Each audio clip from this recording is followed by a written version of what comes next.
மகப்பேற்று பயிற்சியை அடிப்படையாக கொண்டு முன்னெடுக்கப்பட்ட தாதி உத்தியோகத்தர்களின் பணி பகிஷ்கரிப்பு இன்று காலை நிறைவடைந்ததாக அரசு தாதி உத்தியோகத்தர்கள் சங்கம் மற்றும் ஐக்கிய தாதியர் சங்கம் ஆகியன தெரிவித்துள்ளன. எனினும் அகில இலங்கை தாதியர் சங்கம் தொடர்ந்து பணி பகிஷ்கரிப்பில் ஈடுபடுவதாக தெரிவித்துள்ளது. இதேவேளை பல கோரிக்கைகளை முன்வைத்து நிறைவுகாண் மருத்துவவியல் தொழில் வல்லுநர்கள் ஒன்றியம் இன்று 3 மாகாணங்களில் பணி பகிஷ்கரிப்பை முன்னெடுத்து வருகின்றது. இதன் காரணமாக பல வைத்தியசாலைகளின் நடவடிக்கைகள் ஸ்தம்பிதமடைந்துள்ளதாக எமது பிராந்திய செய்தியாளர்கள் தெரிவித்தனர். நிறைவுகாண் மருத்துவவியல் தொழில் வல்லுநர்கள் ஒன்றியம் இன்று காலை 8 மணி தொடக்கம் வடக்கு, வடமத்திய மற்றும் கிழக்கு மாகாணங்களில் பணி பகிஷ்கரிப்பு போராட்டத்தை முன்னெடுத்து வருகின்றது.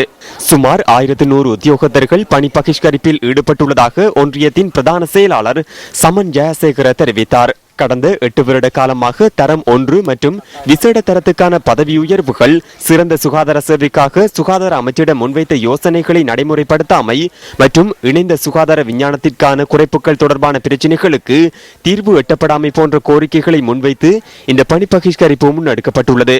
ஆய்வுக்கூட சேவைகள், மருந்து விநியோகம், கதிரியக்க பிரிவு மற்றும் ஸ்கேன் பிரிவு உட்பட துறைசார் சேவைகள் ஸ்தம்பிதமடைந்துள்ளன. அனுராதபுரம் போதனா வைத்தியசாலையில் இன்று இவ்வாறானதொரு நிலைமை காணப்பட்டது. திருகோணமலை வைத்தியசாலையிலும் பணி பகிஷ்கரிப்பு போராட்டம் இடம்பெற்றது.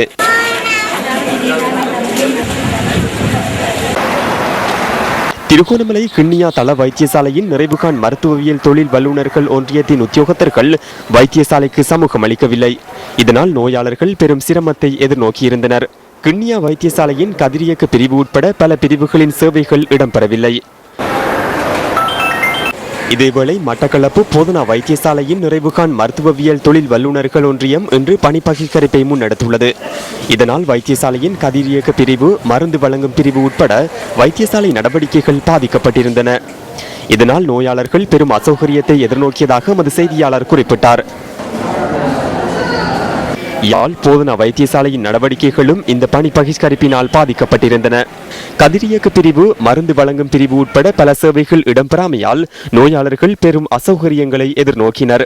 மருத்துவ தேவைக்காக வருகை தந்திருந்த நோயாளர்கள் திருப்பி அனுப்பப்பட்டதுடன் வெளி மருந்தகங்களில் மருந்துகளை பெறுமாறு அறிவிக்கப்பட்டதாகவும் நோயாளர்கள் தெரிவிக்கின்றனர்.